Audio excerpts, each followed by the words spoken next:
गरीब ससुराल ने पहली बार खाया चटपटे आलू दम। सुबह सुबह का समय है। सावित्री चारपाई पर बैठी शांत नजरों से सब कुछ देख रही हैं।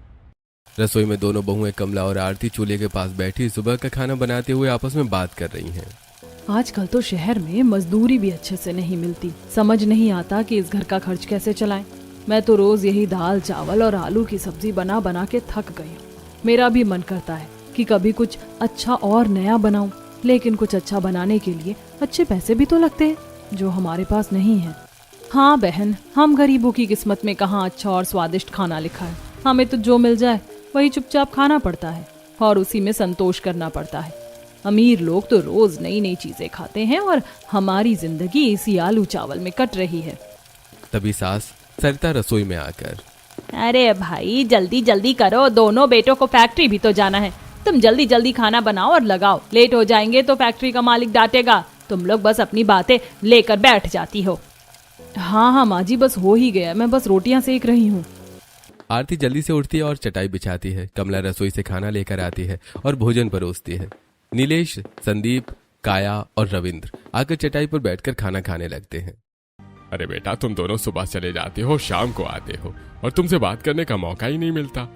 मैं कह रहा था कि आज पड़ोस के मंदिर में पूजा भी है और भंडारा भी है, तो आज हम लोग वहां चलते हैं।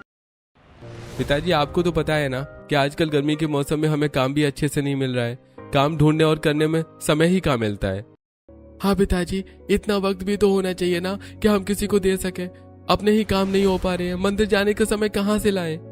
बेटा कोई बात नहीं, तुम्हारे पास वक्त नहीं है, लेकिन तुम थोड़ी देर अगर अपने बूढ़े माँ बाप से बैठकर बात ही कर लोगे तो वही बहुत है। हमें और कुछ नहीं चाहिए। दादी, क्यों आप इन बातों को रोज रोज लेकर बैठ जाती हो? आपको पता है ना कि यहाँ शहर की दिनचर्या कितनी व्यस्त होती है। और चलो, अब मैं भी जा रही हूँ, मुझे भी कॉलेज जाना है। और भैया आप भी निकलिए, बातों से पेट नहीं भरेगा। काव्या अपना बैग उठाती और तेजी से बाहर चली जाती है। नीलेश और संदीप भी जल्दी जल्दी खाना खत्म करके काम के लिए निकल जाते हैं। कमला और आरती बर्तन समेटने लगते हैं। सावित्री और रविंद्र अकेले बैठे हैं। चारों तरफ शांति है और बहुएं अपने काम में लग गई हैं, दोनों बैठकर आपस में बातें करते हुए। इससे तो अच्छा गांव की ही जिंदगी थी, जब पिताजी जिंदा थे और जब हम गांव में रहते थे तो कम से कम वहां पर हमारे जीवन में सुकून था और एक दूसरे के पास के लिए समय था। सब लोग शाम को एक साथ बैठते थे। हाँ जी, सही कह रहे हैं आप। हमने सोचा था कि शहर आकर हमारे बेटे अच्छा कमाएंगे, लेकिन ना यहाँ सुकून से कमा पाए और ना ही हमें और हमारे बेटों को सुकून मिल पाया। सब मशीन की तरह भाग रहे हैं। ये सब सुनकर सावित्री की आंखें बंद होने लगती हैं। वो पुरानी यादों में खो जाती है। गांव में चारों तरफ हरे भरे खेत हैं। रविंद्र और सावित्री खेतों में काम कर रहे हैं और बच्चे पास में खेल रहे हैं। बच्चों को इस तरह हंसता खेलते देखकर मन को ठंडक मिल जाती है। दिन भर की सारी थकान एक पल में गायब हो जाती है। हाँ, और इस बार तो हमारी खेतों की फसल भी अच्छी होगी, तो खुशी दुगनी हो जाएगी। जब अनाज घर आएगा तो मजा आ जाएगा। तभी पड़ोसी भोला और उसकी पत्नी सीता वहां आते हैं और उन्हें काम करते हुए देखकर, अरे भाई और भाभी, कितना काम करोगे तुम लोग? अरे बड़ी शक्ति है तुम दोनों पति पत्नी में। सारा दिन काम करते हो और फिर भी तुम्हारे चेहरे पर कोई शिकन नहीं होती। यहाँ तो थकावट के मारे हमारा बुरा हाल हो जाता है। अरे भाई, जब मन में खुशी होती है और परिवार को एक दूसरे के लिए समय रहता है तो थकान का एहसास नहीं होता। भाई साहब, ये बात तो आपने बिल्कुल सही कही। आपके इस परिवार को इतना खुश देखकर ही हमको बहुत सुकून अनुभव होता है। भगवान करे आपके इस परिवार को कभी नजर ना लगे। सावित्री वापस वर्तमान में आ जाती है और उसकी आंखों में उदासी छा जाती है। फिर सावित्री अपने घर को देखते हुए मन ही मन, एक वो भी समय था जब हमारे बच्चों को और परिवार को एक दूसरे के लिए समय था, और एक ये भी समय है जब किसी को किसी के लिए समय नहीं है। काश कुछ ऐसा हो जाए कि फिर से परिवार में एकता लौट आए। तभी कमला और आरती बाहर आकर अपनी दादी सास से, ठीक है दादी माँ, हम जरा पड़ोस में बैठने जा रहे हैं और अगर आपको किसी चीज की जरूरत हो तो आप बताना, हम थोड़ी देर में आ जाएंगे। बेटा, मुझे तुम्हारे समय की जरूरत है।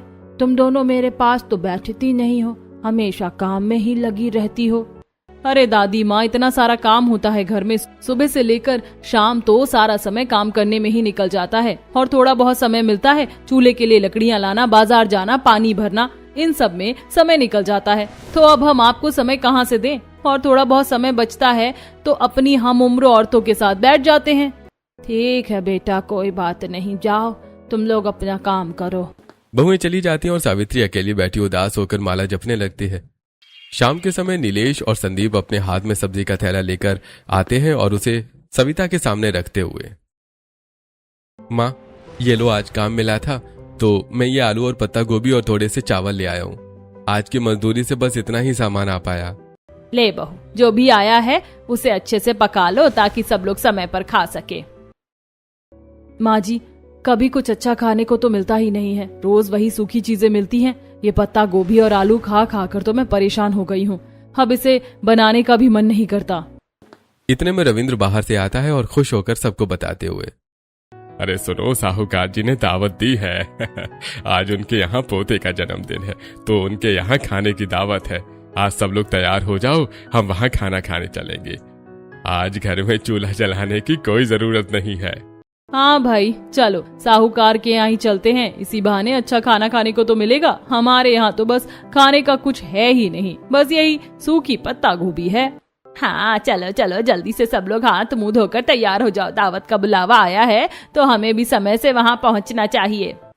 सभी लोग दावत में जाने के लिए फटाफट तैयार होते हैं और साहूकार के घर के लिए निकल जाते हैं, रास्ते में खुश होते हुए अपनी भाभियों से। भाभी, मैंने सुना है कि साहूकार जी के यहाँ जब भी निमंत्रण होता है तो बहुत अच्छा खाना मिलता है। आज हमें बहुत अच्छे अच्छे डिश मिलने वाली हैं। मेरा तो सोचकर ही मुंह में पानी आ रहा है। हाँ काया, वहाँ सचमुच बहुत सी स्वादिष्ट चीजें मिलेंगी। आज खाने का असली मजा आएगा। बड़े लोगों का घर है तो पकवान भी शाही होंगे, हमारे घर जैसा सादा खाना थोड़ी होगा। दादी माँ, आज तो आप भी खुश हो जाओगी, इतने दिनों बाद आप भी दावत में चल रही हो, आपको भी कुछ अच्छा स्वाद चखने को मिलेगा। ठीक है, चलो देखते हैं कि वहाँ क्या क्या शाही पकवान खाने को मिलते हैं और उनका स्वाद कैसा होता है। पूरा परिवार बातें करते हुए साहूकार के बड़े घर पहुंच जाता है। वहाँ बहुत रोशनी और भीड़ दिखाई दे रही है। साहूकार के आदमी गरीब परिवार को चटाई पर बिठाते हैं और थाली लगाकर खाना सर्व कर देते हैं। सभी लोग खाना बहुत ही स्वाद लेकर खाने लगते हैं। तभी सामने बैठकर खाना खा रही दो पड़ोसने उनसे बातें करते हुए, भाई आज तो हम गरीबों को भी अच्छा खाना खाने को मिला है। सुना है साहूकार जी ने शाही पनीर बनवाने के लिए शहर से रसोइये मंगवाए थे, तो देखो ना कितना स्वादिष्ट खाना बना है, उंगलियां चाटने का मन कर रहा है। हाँ बहन, बहुत ही उम्दा स्वाद है, ऐसा खाना तो रोज रोज नसीब नहीं होता। आज तो साहूकार जी ने दिल खोल कर खर्च किया है। ये बात तो सही है, बहुत अच्छा लग रहा है और ये कढ़ी भी अच्छी लग रही है, एकदम मसालेदार और खट्टी बनी है। हाँ दीदी, और ये पुलाव भी कितना लाजवाब बना है, मसाले बहुत अच्छे हैं, इसमें खड़े मसालों का स्वाद बहुत ही बेहतरीन आ रहा है। सब लोग भरपेट खाना खाते हैं और फिर खा पी के वो लोग अपने घर आ जाते हैं। अगले दिन सुबह दोनों बहुएं मिलकर घर में रखी हुई पत्ता गोभी की सब्जी और रोटी बनाकर पूरे परिवार को परोस देती हैं। खाना खाते हुए नीलेश, अरे कल का खाना तो सचमुच लाजवाब था। शाही पनीर और खीर का तो टेस्ट अभी तक मेरे मुंह से नहीं गया। इतनी स्वादिष्ट खीर बनी थी कि क्या बताऊं। हाँ, और पुलाव भी कितना अच्छा था, चावल का एक एक दाना बेहतरीन था, खुशबू तो लाजवाब थी। मुझे लग रहा है कि मैंने सालों बाद ऐसा खाना खाया, खुशबू इतनी अच्छी आ रही थी कि खाते ही मन खुश हो गया। अरे दादी, आप कुछ नहीं बोल रही हो? आपको खाना पसंद नहीं आया क्या? आप तब से चुपचाप बैठी हो। नहीं बच्चों, मुझे खाना पसंद नहीं आया। मेरे हिसाब से वो खाना बिल्कुल भी अच्छा नहीं था। क्यों दादी माँ, भला ऐसा क्यों कह रही हो? वहाँ तो इतने बड़े रसोइये ने खाना बनाया था, फिर आपको खराबी क्या लगी? ये भी कोई खाना था? तेज आंच में पका हुआ। खीर में तो इलायची का खुशबू का पता ही नहीं चल रहा था, दूध पकने से ज्यादा तो जल गया था। और पुलाव के चावल तो ऐसा लग रहा था कि पानी अंदर समाया ही नहीं है, एकदम रूखे चावल थे। संदीप और नीलेश अपनी दादी की बातें सुनकर हैरान हो जाते हैं। रसोई के पास खड़ी कमला और आरती भी काम रोक कर सुनने लगती हैं। और दादी, शाही पनीर, उसके बारे में भी तो बताओ। वो तो शहर के कारीगरों ने बनाया था, उसके स्वाद में क्या कमी थी? शाही पनीर तो मुझे पसंद नहीं आई, उसमें केवल मसालों का दिखावा था। इससे तो अच्छा दम आलू है। हमारे जमाने में हमारे गांव में खाना बनता था धीमी आंच में, चूल्हे पर मिट्टी की कढ़ाई में जब खीर पकती थी तो उसकी खुशबू पूरे मोहल्ले में फैल जाती थी और पुलाव बनता था। तब तो ऐसे ऐसे मसाले डलते थे कि जिनकी खुशबू दूर से आ रहे राहगीरों को भी मिल जाती थी और हर खाना बड़ा ही स्वादिष्ट बनता था। चूल्हे की रोटियों की तो बात ही अलग थी। माँ, आज तो आपने सचमुच गांव के खाने की याद दिला दी। सचमुच वो खाना बहुत ही स्वादिष्ट रहता था। वो मेहनत से और तसल्ली से बनता था। वो खाना आज के खाने को मैच कभी नहीं कर सकता।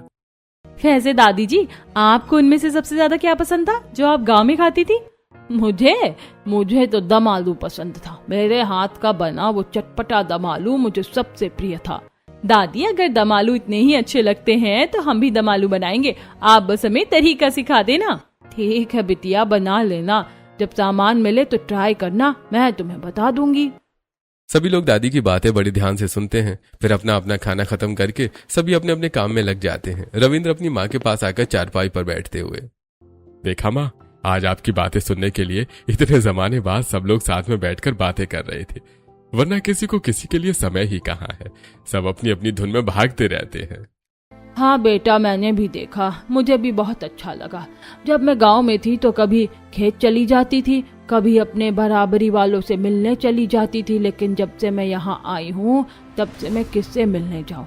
घर में ही रहती हूँ, लेकिन जब बच्चे मुझसे बात नहीं करते तो मुझे भी बहुत अकेलापन लगता है। हाँ माँ, मैं समझ सकता हूँ।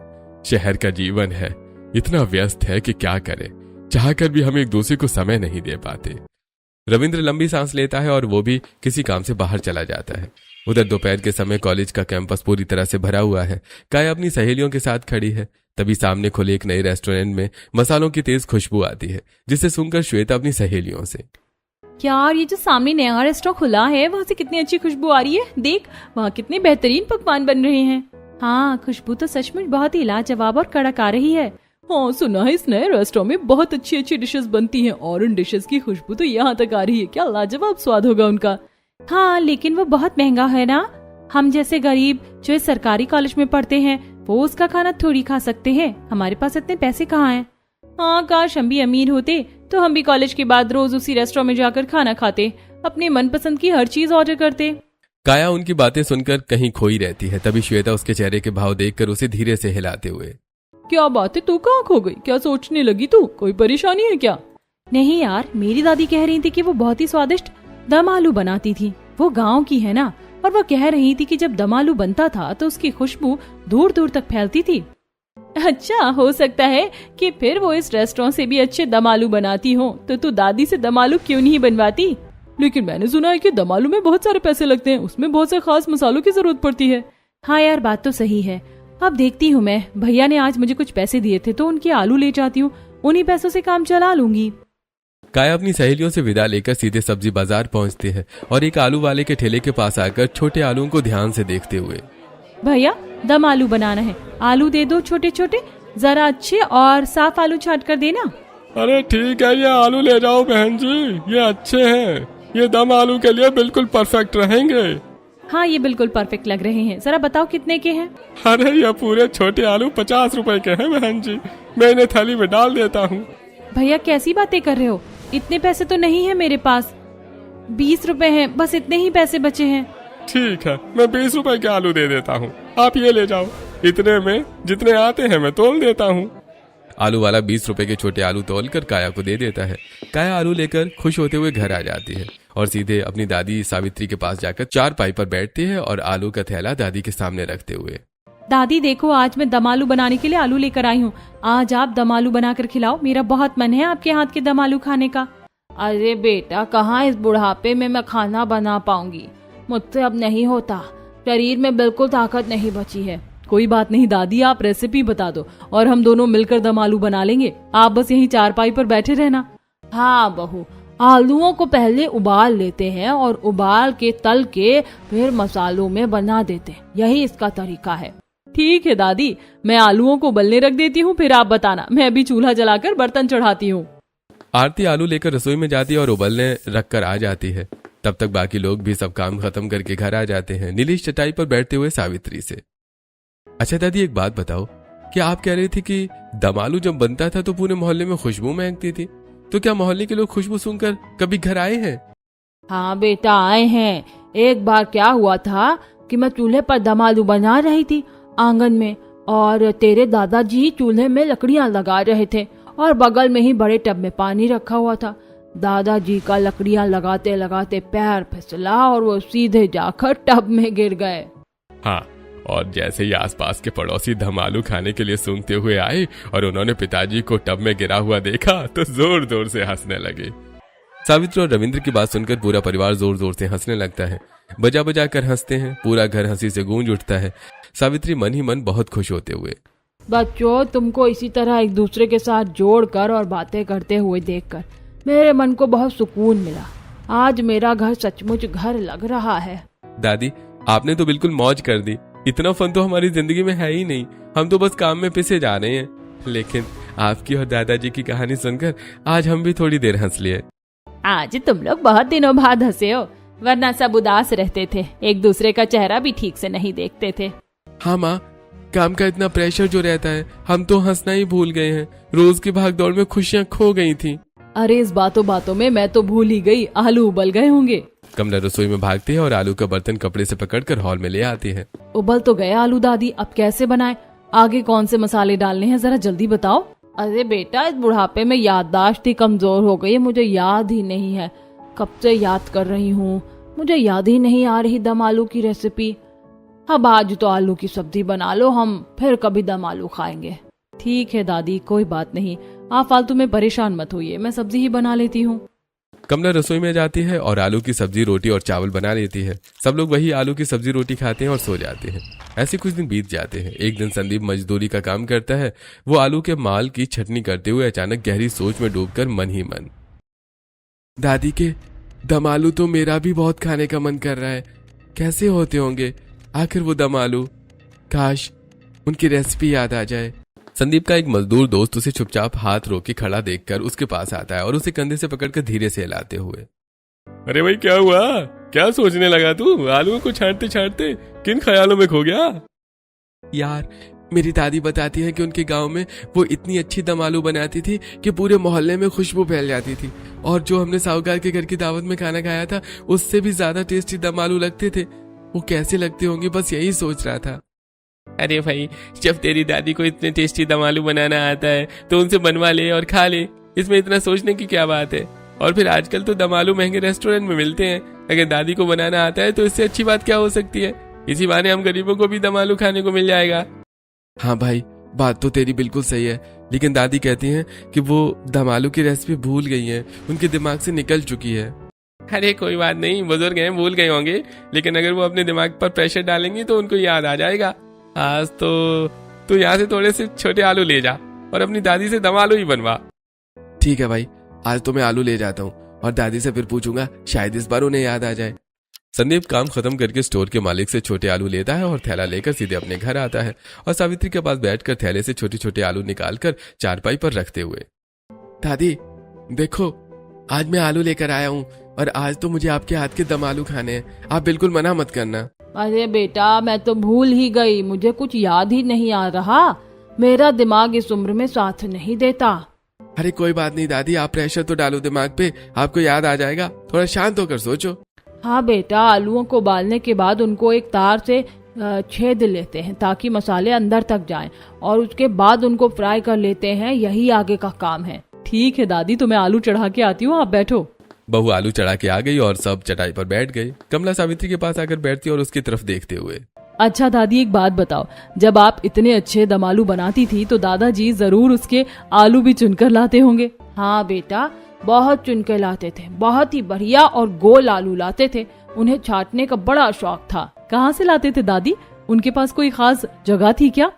खेतों से लाया करते थे, और पता है क्या हुआ था, एक बार तुम्हारे दादा अच्छे अच्छे आलू उखाड़ रहे थे हमारे खेतों से दम आलू के लिए, और तभी दादा जोर से चिल्लाए, अरे सांप सांप सांप। पूरे मोहल्ले वाले, पूरे आसपास के खेत वाले भाग के आए और सांप ढूंढने लगे, सब लाठियां लेकर दौड़ पड़े। फिर क्या हुआ दादी, सांप मिला क्या? कोई डर गया था क्या? नहीं बेटा, पता ये चला कि वहाँ एक बिल्ली बैठी थी और बिल्ली की पूंछ को तुम्हारे दादाजी ने सांप समझ लिया था। फिर सबने दादा का बहुत मजाक उड़ाया, सब हंसते हंसते लोटपोट हो गए थे। ये सुनते ही नीलेश, संदीप, काया और बहुएं जोर जोर से हंसने लगती हैं। पूरा परिवार एक साथ हंसता हुआ बहुत खुश लगता है। सावित्री मुस्कुराते हुए उन्हें देखती है और मन ही मन, आज मेरे बच्चे इतने खुश हैं तो मुझे बहुत खुशी हो रही है, इन बच्चों की हंसी ही मेरी असली दौलत है। तब तक आलू उबल चुके थे। कमला रसोई से गर्म आलूओं को लेकर बाहर आती है और सभी के साथ बैठकर उन आलूओं को छील लेती है, फिर पतले तार से उनमें छेद करते हुए। अरे दादी, आलू तो उबल गए हैं, क्या इसमें ऐसे छेद करते हैं ताकि मसाले अंदर चले जाएं? हाँ, ऐसे छेद करते हैं, लेकिन इसके बाद क्या करते हैं? अरे हाँ, इसके बाद आलूओं को तल लेते हैं। ठीक है, अब मैं इनको फ्राई करके आती हूँ, तब तक आप लोग बात करो। कमला रसोई में जाती है और आलूओं को फ्राई करने लगती है। इधर संदीप अपनी जेब से कुछ पैसे निकालकर सविता को देते हुए, माँ, आपने कहा था ना कि अब हमें माया के लिए लड़के देखना शुरू करना है, तो शादी के लिए कुछ पैसों का इंतजाम भी तो करना पड़ेगा। इसलिए मैंने सोचा है कि थोड़े थोड़े पैसे इकट्ठा करेंगे, उन्हें संभाल कर रख दो। हाँ बेटा, तूने बड़ा ही अच्छा किया। इस गरीबी में अगर हम थोड़े थोड़े पैसे इकट्ठा नहीं करेंगे तो बेटी की शादी कैसे होगी? इधर सब आपस में बातें करते हैं। उधर कमला आलूओं को फ्राई कर प्लेट में रख देती है और बाहर आकर दादी माँ से, दादी, मैंने आलू को फ्राई कर लिया है, अब क्या करूँ? इसके आगे क्या डालना है? बेटा, मैं भूल गई, मुझे इसके बाद की रेसिपी याद नहीं आ रही है। फिर से सब दिमाग से साफ हो गया। ये क्या बात हुई दादी? आप हमेशा दम आलू की इतनी तारीफ करती हो, क्या हमारे मन में दम आलू खाने का लालच आ जाता है? और जैसे तैसे हम दम आलू बनाने के लिए आलू और सामान लेकर आते हैं तो आप कहती हो रेसिपी भूल गई। चलो कोई बात नहीं, मैं ऐसा करती हूँ कि थोड़े से चावल रखे, इन तले हुए आलूओं को डालकर बघारे चावल बना लेती हूँ, आज वही खा लेंगे। कमला रसोई में जाती है और तले आलूओं के साथ बघारे चावल बना लेती है और परिवार के सभी लोगों को परोस देती है। सब लोग मिलकर खाते हैं और सो जाते हैं। ऐसे कुछ दिन और बीत जाते हैं। एक दिन दोनों बहुएं सब्जी लेने के लिए बाजार जाती हैं और एक सब्जी की दुकान पर रुककर सब्जी वाले से, भैया, अच्छे आलू चाहिए मुझे, दम आलू बनाने के लिए छोटे छोटे आलू दे दो। पास ही खड़ी उनकी पड़ोसन शीला ये बात बड़े ध्यान से सुन लेती है। इधर सब्जी वाला, हाँ बहन जी, ये आलू ले जाओ छोटे छोटे, ये बिल्कुल सही है, दम आलू के लिए ही है। कमला और आरती सब्जी लेकर वहां से निकल जाती हैं।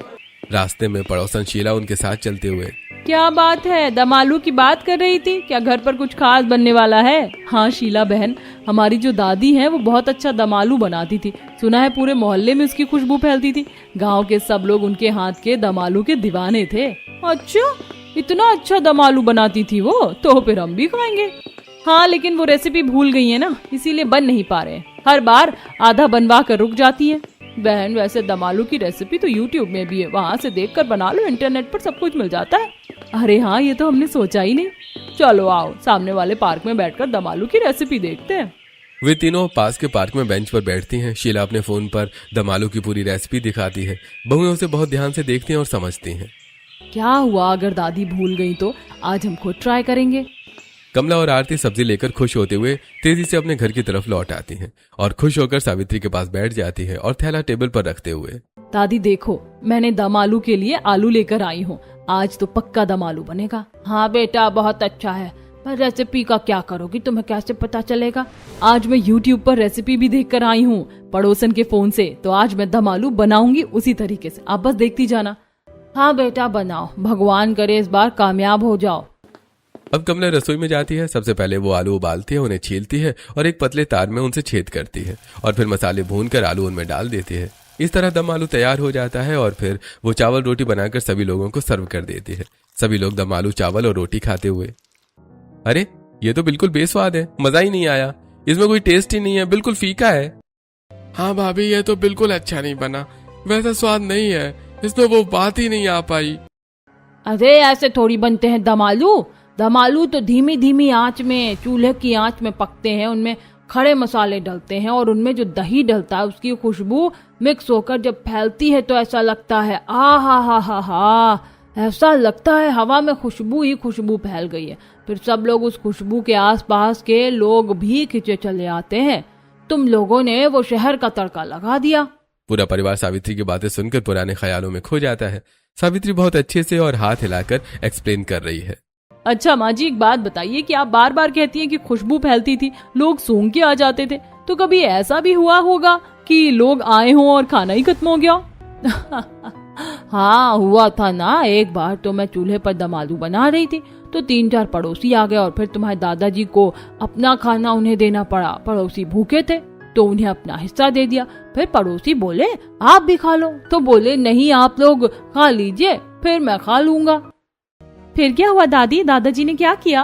फिर रोना क्या था, सारे दम आलू वो लोग चट कर गए और फिर दादाजी ने मुझे बोला कि बस भाग्यवान, अब तू नमक और मिर्ची की चटनी पीस दे, मैं उसी से रोटी खा लूंगा। फिर तुम्हारे दादाजी को नमक और मिर्च की चटनी खाना पड़ा और फिर जो उन्हें तेज लगा ना तो उन्होंने सारे घर को सिर पर उठा लिया, पानी पानी चिल्ला रहे थे। ये सुनते ही सभी लोग जोर जोर से हंसने लगते हैं। सभी हंसते और दादाजी के बारे में बातें करते हुए अपना अपना खाना खत्म करते हैं और फिर सो जाते हैं। ऐसे कुछ दिन और बीत जाते हैं। एक दिन शाम को रविंद्र बाहर से घर आता है और सावित्री के बगल पे चारपाई पर बैठकर सभी लोगों से बातें करते हुए, अरे भाई आज रास्ते में मिला था और वो कह रहा था कि बेटी की शादी करनी है, तो रिश्ते के बारे में बता रहा था। हाँ, बेटियों को बड़े होते समय नहीं लगता और पता ही नहीं चला हमारी बेटी कब बड़ी हो गई और अब उसकी शादी होके घर भी चली जाएगी, हमारा घर सूना हो जाएगा। काया अपनी शादी की बात सुनकर भावुक हो जाती है। वो सीधे सावित्री के पास जाकर बैठते हुए, दादी मैं अब विदा होके घर भी चली जाऊंगी, मेरी शादी की बातें चलने लगी हैं, लेकिन आपने मुझे दम आलू तो नहीं सिखाए और आपको याद भी नहीं आया। शायद अब दम आलू मेरे सपनों में ही रह जाएगा, मैं कभी दम आलू नहीं खा पाऊंगी। नहीं नहीं बेटा, ऐसी कोई बात नहीं है, आज मैं दम आलू की सब्जी बनाऊंगी, तू बिल्कुल उदास मत हो। वो कैसे दादी, आपको तो रेसिपी याद ही नहीं है। बस याद करके बनाऊंगी, आज अपनी बेटी के लिए मैं सब याद करूंगी। नीलेश, संदीप सामान लेकर आओ, और हाँ बेटा खड़ा मसाला लाना बनिया के यहाँ से अच्छा वाला, और वो लाला के यहाँ मत जाना, वो तो खराब देता है, और मीठा दही और तेज पत्ता जरूर लाना, और हाँ किशमिश भी लेकर आना और थोड़े से काजू ले आना। दादी माँ, दम आलू में इतना सारा सामान लगता है, लेकिन इतना सब कुछ खरीदने के लिए? हाँ बात तो सही है, हमारे पास इतने पैसे कहाँ हैं? आप लोग चिंता मत कीजिए, पिछले दिनों घर के खर्च से कुछ पैसे मैंने बचा कर रखे हैं, वही पैसे लेकर जाओ और सारा सामान ले आओ। ठीक है, हम खरीद के ले आएंगे, आप बस तैयारी करो दादी। अब बहुएं बाजार जाती हैं और दुकान से आलू, हरी मिर्च, पुदीना और हरी धनिया खरीदती हैं। फिर किराने की दुकान से दही, किशमिश, काजू, कसूरी मेथी, मसाले, सारी चीजें खरीद लेती हैं और फिर घर जाकर दादी के हाथ में सारा सामान थमा देती हैं। दादी सामान लेकर चूल्हे के पास आती है और बहू के साथ मिलकर दम आलू बनाने की तैयारी करने लगती है। बहुएं मिट्टी के बर्तन में तेज आंच पर आलू उबाल रही होती हैं। तब सावित्री, इतनी तेज आंच नहीं, धीमी आंच में आलू को उबलने के लिए रखो, तेज आंच से स्वाद खराब हो जाता है। अब वो धीमी आंच में आलू उबालते हैं और मसाले इकट्ठा करते हैं। तब तक दादी बैठ के दम आलू की कहानियां सुनाती हैं और सभी लोग रसोई में ही बैठकर दादी की बातें ध्यान से सुनते हैं। बेटा अब छेद कर लो बारीक बारीक इसमें, ताकि रस अंदर तक चला जाए। बहुएं आलूओं में बारीक छेद कर लेती हैं। अब उनको तल लो, तेल में अच्छे से फ्राई कर लो जब तक सुनहरा ना हो जाए, और हाँ आंच को धीमी ही रखना, और तलते समय ही इसमें हल्दी, नमक और गरम मसाला डाल दो। कमला आलूओं को तेल से अच्छे से तल लेती है। फिर दादी खड़े मसाले का तड़का लगाती हैं। फिर दही में सारे मसाले मिक्स करके उनको अच्छी तरह से धीमी आंच पर भून लेती हैं। उसके बाद तैयार दम आलू से ऊपर से कसूरी मेथी, हरी धनिया डालकर 15 मिनट के लिए दम लगा देती हैं। पूरे मोहल्ले में महक फैलने लगती है। अब बहुएं सभी को दम आलू परोस देती हैं। सभी लोग दम आलू खाते हुए, अरे वाह इतने स्वादिष्ट दम आलू, इतनी अच्छी खुशबू आ रही है, मेरा तो मन अभी से भर गया, ये तो बिल्कुल अमृत जैसा लग रहा है। तभी पड़ोसन शीला खुशबू सूंघकर वहां आ जाती है और उन सभी से, इतनी अच्छी खुशबू आ रही थी आज, ऐसा क्या बन रहा है जिसकी खुशबू इतनी दूर तक फैल रही है? मुझे तो रहा ही नहीं गया, इसीलिए खाने चली आई। आओ आओ तुम भी आओ, आज हमारे साथ ही बैठो, आज का दिन खास है। शीला भी चटाई पर बैठ जाती है। सब लोग पहली बार खुश होकर दम आलू खाते हैं और जी भरकर तारीफ करते हैं। बहुत अच्छा बना, सचमुच इसकी खुशबू बहुत अच्छी है और आसपास तो कई घरों में पहुंच गई होगी, और इतना टेस्टी दम आलू हमने पहली बार खाया, ऐसा स्वाद कहीं नहीं है। हाँ माँ जी सचमुच, हाँ आज तो ये दम आलू ऐसे लग रहे हैं जैसे दुनिया की सबसे ज्यादा स्वादिष्ट डिश हमें खाने को मिल गई हो। दादी माँ, आपने हमेशा इस दम आलू के जितने भी किस्से सुनाए थे, ये दम आलू तो उससे भी ज्यादा स्वादिष्ट है।